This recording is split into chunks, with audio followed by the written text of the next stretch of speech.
and welcome to this channel of Learning Mathematics. In this video we are going to solve question number 2 of exercise 4.2 chapter 4 class 10. So let's see what the question is. Actually this question has two parts. First part is June and Jivanti together have 45 marbles. There are two persons, two kids you may say. Those are together having 45 marbles. लेकिन अलग अलग कितने हैं we don't know. What other thing is given, both of them lost 5 marbles each. दोनों के पास से 5 marbles गुम हो गए हैं. And the product of number of marbles they now have is 124. अब जो उनके पास मार्बल्स बचे हुए हैं उनका प्रोडक्ट यानी multiplication is 124. How many marbles they had to start with, यानी शुरुआत में उनके पास कितने मार्बल्स थे ये हमें फाइंड आउट करना है. तो इस टाइप के क्वेश्चंस में इन जनरल 99% जो चीज हमें फाइंड आउट करनी है हम उसी को वेरिएबल सपोज कर लेते हैं. तो हमें फाइंड आउट करना है कि उनके पास कितने मार्बल्स थे. So we can see that we can take let John has marbles. John had marbles. X marbles हमने सपोज कर लिए कि जोन के पास थे. क्योंकि जीवंती और जोन दोनों के पास मिला के 45 मार्बल्स थे तो एक के पास जितने भी हैं दूसरे के पास 45 माइनस वो मार्बल्स होंगे. जैसे मान लीजिए एक के पास 20 है तो दूसरे के पास ऑब्वियसली 25 होंगे. अब ये 25 कैसे आया है 45 माइनस 20, यानी कि इस तरह से हम दूसरे बच्चे के पास जितने भी मार्बल्स हैं वो फाइंड आउट कर सकते हैं if we are aware about the marbles of one child. So John के पास हमने x मान लिए तो therefore Jivanti had marbles. Jivanti के पास कितने मार्बल्स होंगे 45 माइनस x. अब क्वेश्चन में क्या गिवन है कि दोनों के पास से 5 मार्बल्स गुम हो गए हैं. They had lost 5 marbles each. ठीक है. आफ्टर लूजिंग 5 marbles अब जोन के पास कितने होंगे. सपोज आपके पास जितने भी मार्बल्स हैं 5 लॉस्ट हो गए हैं उसमें से तो -5 हो जाएगा. तो after losing 5 marbles zone has marbles they will be x उसके पास ऑलरेडी थे and he has lost 5 marbles so it will be x -5. और इसी टाइप से जो जीवंती के पास मार्बल्स होंगे जीवंती हैज मार्बल्स वो कितने हो जाएंगे जितने उसके पास पहले थे उसमें से -5 कर देंगे. और 45 minus x -5 what that will be. इसमें से 5 माइनस करके देखेंगे 45 -5 that will be 40 and -x. Now we are given one situation कि अब जो उनके पास मार्बल्स बचे हुए हैं उनका प्रोडक्ट यानी कि multiplication that is 124. So according to situation या क्वेश्चन अब उनके पास ये मार्बल्स बचे हुए हैं x -5 और इसकी मल्टीप्लाई 40 x. ये जो उनके पास मार्बल्स है ये जीवंती के पास है और इन दोनों का product is equal to given है 124.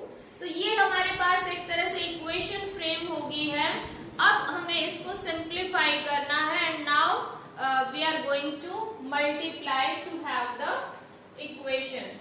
Yes x into 40 will become 40x, then x into -x will become -x square, then -5 into 40 will become -200 and -5 और -x की मल्टीप्लाई हो जाएगी +5x and is equal to 124.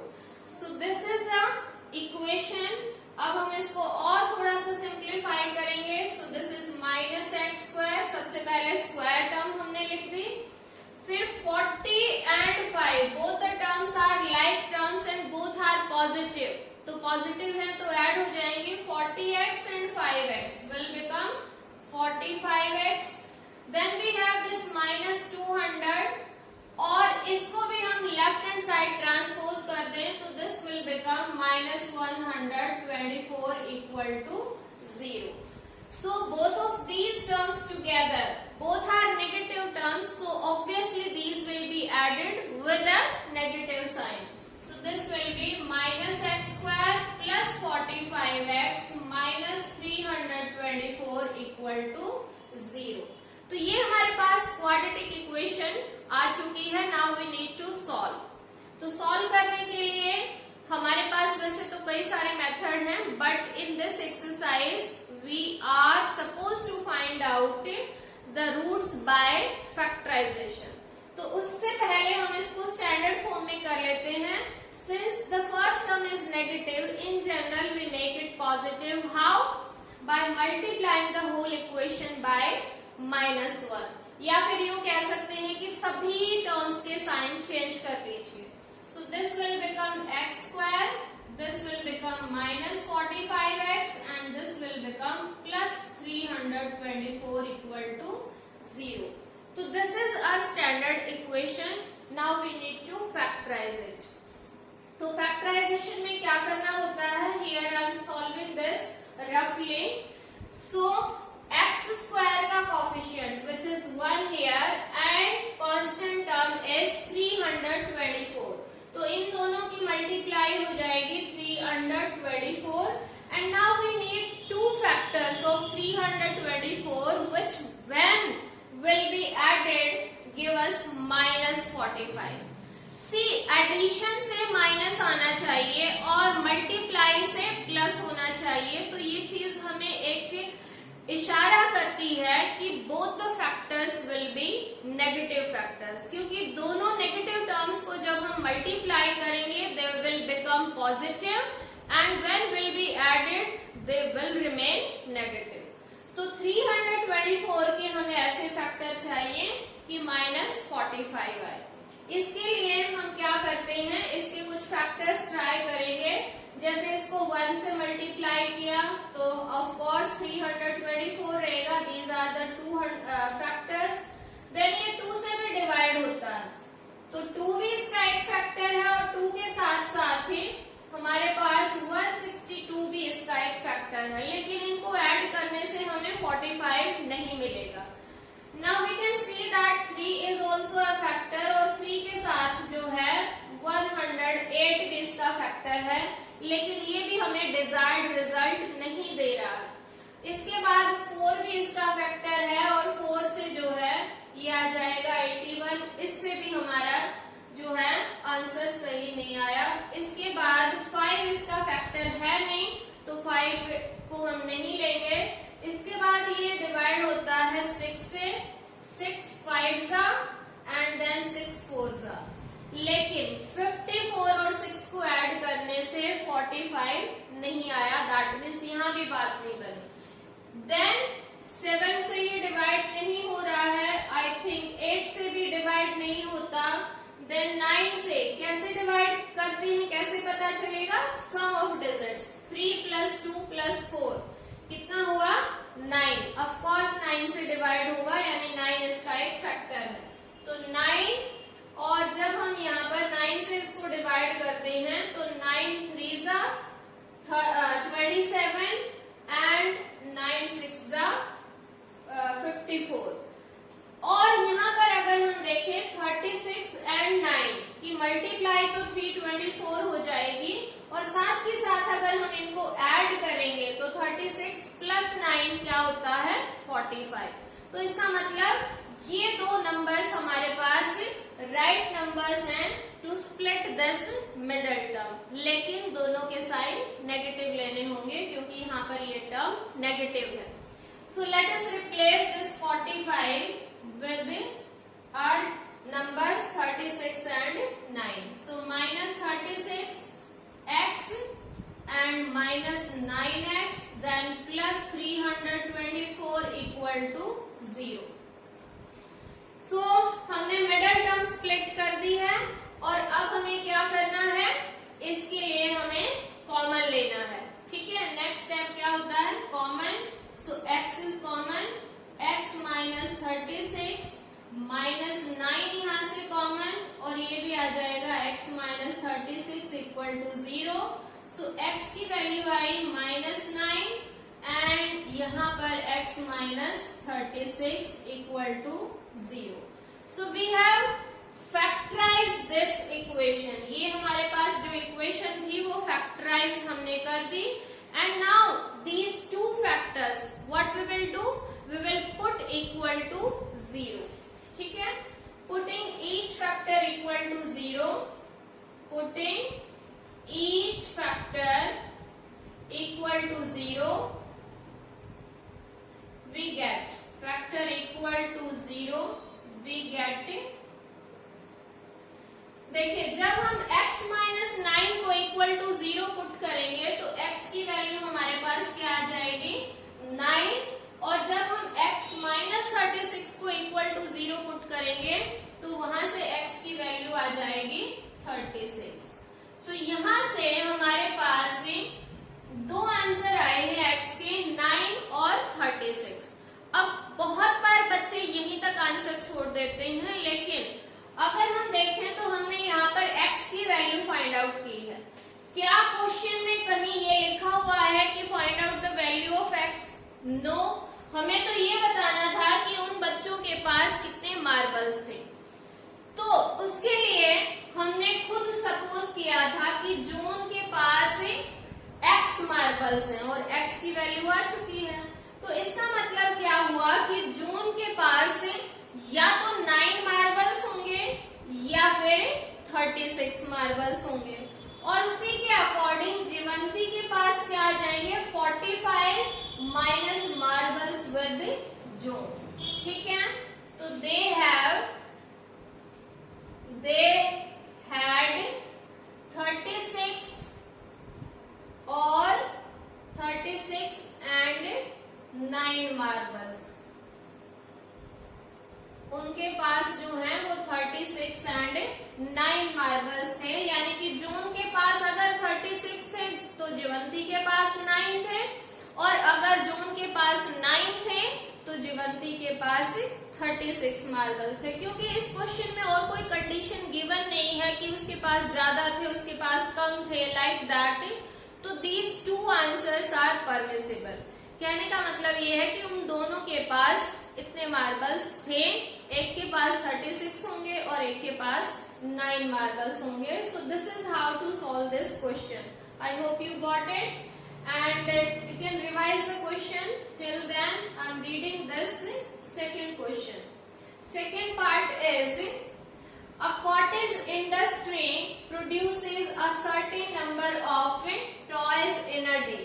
कोई cottage industry है, वो किसी एक दिन में कुछ टॉयज बनाती है। अब ये कुछ क्या है, that we don't know, and in the maximum questions यही हमें बताना होता है, और ये आपको लास्ट लाइन में पता भी चल जाएगा। तो वो कुछ टॉयज बनाती है। The cost of production of each toy in rupees was found to be 55 minus the number of toys produced in a day. इस लाइन का मीनिंग बहुत जरूरी है। जब तक आपको क्वेश्चन समझ में नहीं आएगा, how you can solve that question, answer कैसे मिलेगा। कुछ टॉयज हैं, सपोज कर लिया x, एक आउटलाइन बनाते हैं क्वेश्चन की, मान लिया कि वो टॉयज x हैं, और उसकी एक टॉय की कॉस्ट क्या है ये बताया हुआ है। The cost of production of each toy, यानी एक टॉय की कॉस्ट क्या है, 55 minus number of toys they have produced on that day, और वो कितने थे, x थे। तो यानी कि ये आ गई एक टॉय की कॉस्ट, और ये है हमारे पास नंबर ऑफ टॉयज। तो ये हमारे पास है। इसके बाद क्या बताया, the total cost of production was ₹750। और किसी दिन जो टोटल कॉस्ट है, यानी कि सभी टॉयज को प्रोड्यूस करने की जो कॉस्ट है, दैट इज ₹750। इसको समझते हैं।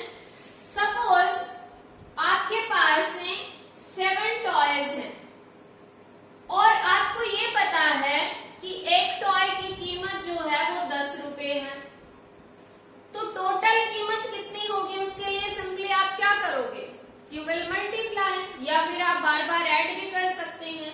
तो 7 यानी नंबर ऑफ टॉयज और जो एक टॉय की कॉस्ट है उन दोनों को आप मल्टीप्लाई कर दोगे to get the total cost for all the toys. So that is what we need to do in this question. I hope थोड़ा सा जो है आपको क्लियर हो गया है। Now we are going to solve this completely. So we can suppose number of toys हमें find out करना है। Find out the number of toys produced on that day. In general अभी मैंने बताया जो लास्ट लाइन होती है वहां से हमें आइडिया हो जाता है what we need to find out, और उसी के अकॉर्डिंग हम सपोज कर लेते हैं। सो लेट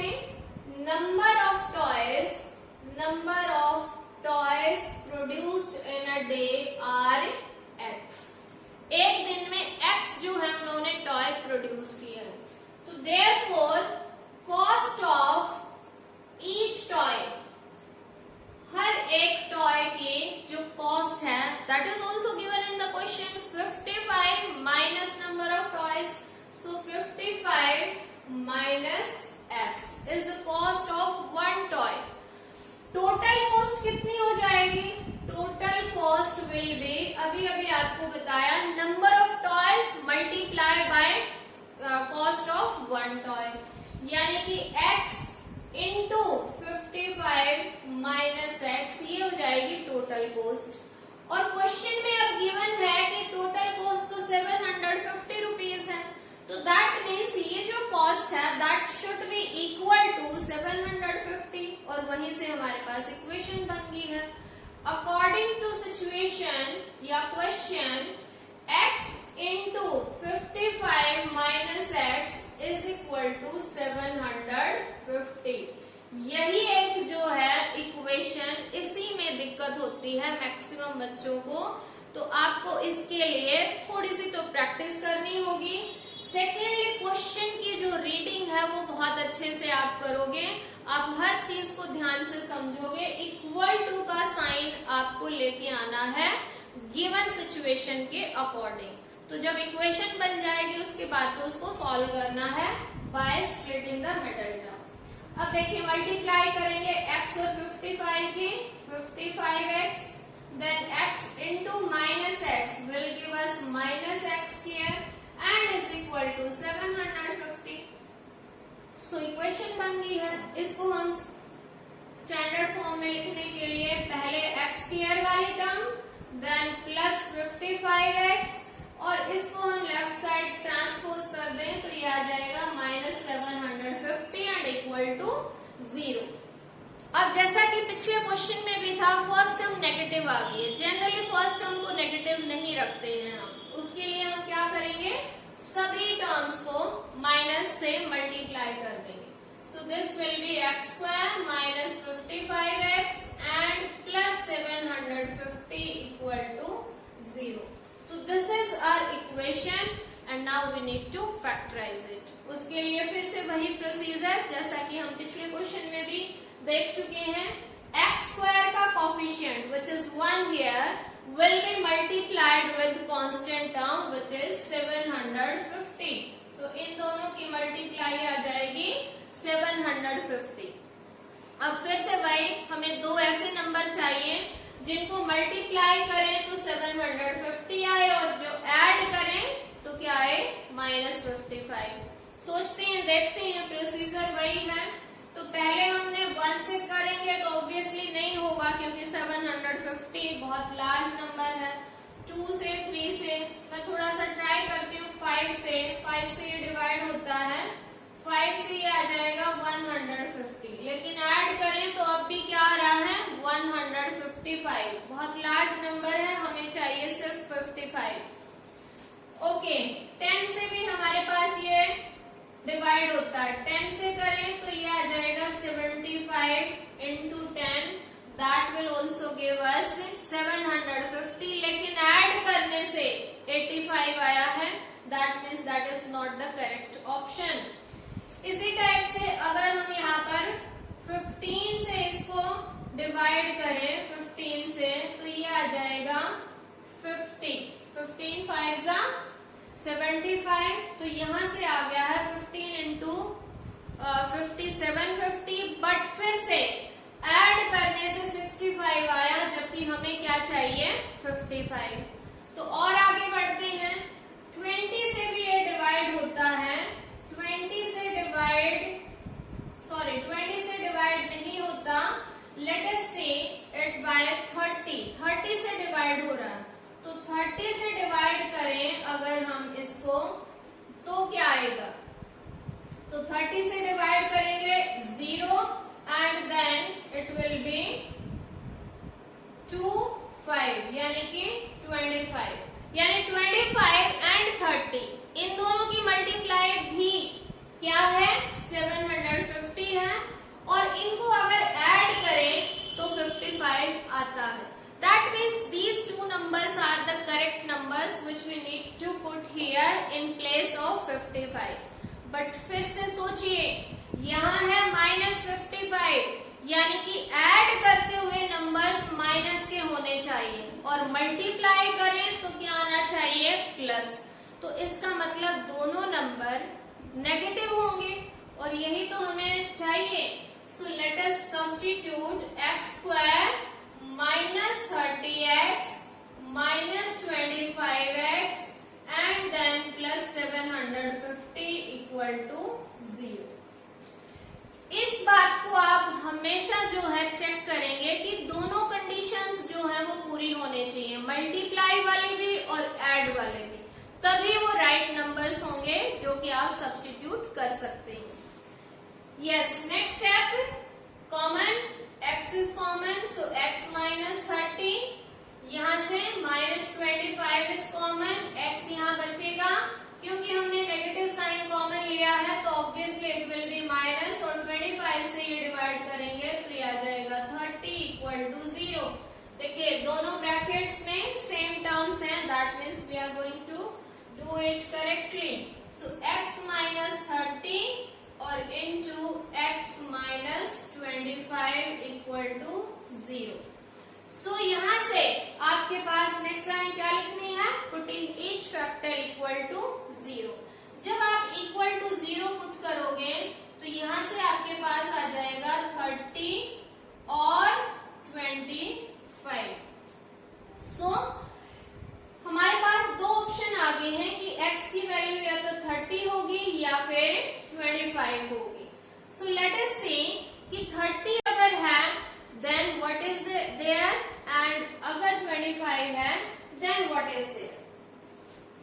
सो x की वैल्यू अगर 30 है तो हमारे पास जो नंबर ऑफ टॉयज हो जाएंगे दोज विल बी 30, और एक की जो कीमत है वो क्या हो जाएगी, एक टॉय की कीमत 55 minus x, 55 minus x will give us 25। और अगर हमारे पास नंबर ऑफ टॉयज 25 होंगे, ऐसा भी तो पॉसिबल है कि 25 नंबर ऑफ टॉयज हैं, और उस केस में जो एक टॉय की कीमत है वो क्या हो जाएगी 55 माइनस एक्स, दैट मीन्स 30। तो ये दोनों ही आंसर परमिसिबल है। In some cases only one of the answers which we are getting is permissible, दूसरा आंसर हमें रिजेक्ट करना होता है, वो सिचुएशन पे डिपेंड करता है। सपोज यहाँ पर जो नंबर ऑफ टॉयज हैं वो नेगेटिव होते या फिर जो है फ्रैक्शन में आ जाते, तो इन दैट केस हम वो नंबर रिजेक्ट कर सकते थे, लेकिन यहाँ पर in this case both the numbers are natural number, तो नंबर ऑफ टॉयज पॉसिबल है, और इसी टाइप से उसकी कॉस्ट भी पॉसिबल है। So therefore number of toys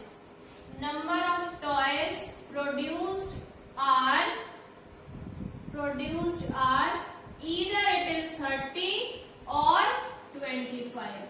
और सपोज आपको क्वेश्चन में कॉस्ट फाइंड आउट करनी होती तो वो भी आप कर सकते थे, कैसे, 55 माइनस एक्स, एक्स की वैल्यू माइनस करके आप उसकी कॉस्ट भी फाइंड आउट कर सकते थे। सो this is how this question should be solved. हालांकि इस क्वेश्चन में सिर्फ हमें नंबर ऑफ टॉयज बताना था, तो वो हम बता चुके हैं, या तो 30 होंगे या फिर 25 होंगे। आई hope you understood both of these parts of question number 2 and we will be uploading more videos for the same topic. Till then, you need to stay connected and keep watching for keep learning. Bye bye.